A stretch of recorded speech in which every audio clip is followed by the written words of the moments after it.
Hey guys, and welcome back to my channel for another bookish video. Today I am going to be talking about my top 5 least favorite books of 2017. You guys heard me rave about the other ones, and now you're going to hear me not rant, because it is really uncomfortable to talk about books in a negative way, because this is someone's livelihood, this is how they make money, this is their passion.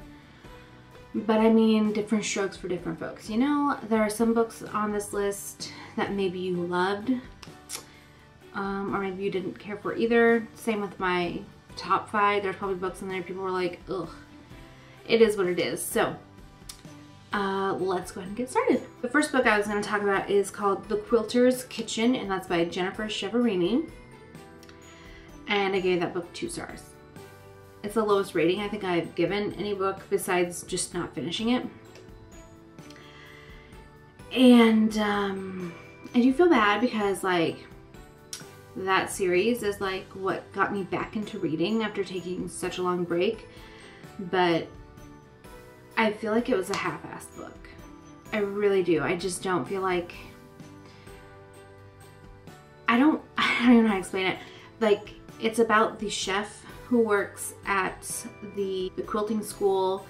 It follows the chef, but it's like each chapter is literally like 10 pages, and then there's like 30 recipes, and you don't really hear much about the people and the characters that I have come to know this far, because I think this is like book number 13 or 14 in the series.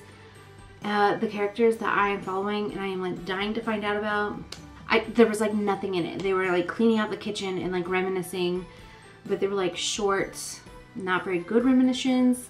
I don't know. I wasn't feeling it. 2 stars. It was a 200-page book, and there was probably only like 40 pages of actual story. The rest were recipes. Next is Everything We Keep by Carrie Lonsdale. This book, it was interesting, and it did have a couple of twists that I enjoyed. But I gave it 3 out of 5 stars, which isn't terrible, but it was not one of my favorite books this year. And I kind of buddy read it with some people, and they all loved it. So I wasn't feeling it. The main character was such a whiny brat. Like, shut up. Oh my gosh. All right, the next book in my bottom 5 of 2017 is Odd Thomas by Dean Koontz. And this book, I gave it 3 out of 5, and I wouldn't say it was terrible again. I love Dean Koontz. He's one of my favorite authors, but it wasn't as good as I had expected, because anyone who likes Dean Koontz loves this book. Like, apparently just loves it. I'm not one of those people. I was kind of bored with it.